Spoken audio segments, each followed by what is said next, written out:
Communist China is not only conducting a cultural genocide in East Turkestan, it is also attacking the religion of Islam as a whole. The state was trying to demolish a 600-year-old mosque in the autonomous Ninjia region of Hui Muslims. Thereupon, Dungan people, known as a Chinese Muslim minority, locked themselves into the mosque in order to stop the demolition. After the locals' hotly protests, the plan was never completed. No one could understand why the Islamic world remained silent because of China's war against Islam. Compared to last year, the Chinese export sank about 20% to $135 billion.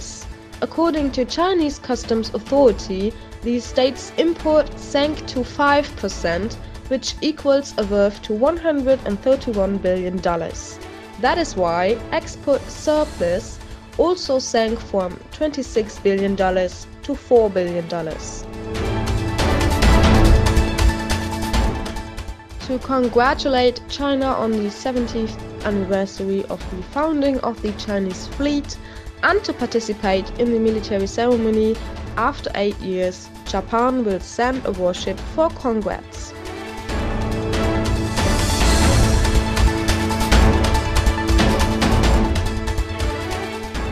In most cities in Venezuela, there was a widespread power failure that paralyzed the whole country.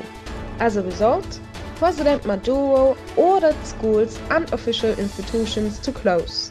In order not to be looted, shops should also be closed.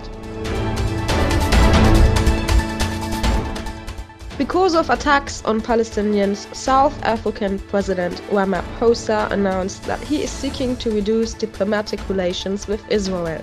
Ramaphosa states that his country supports Palestine while defending Israel's right to live in peace and security with its neighbors.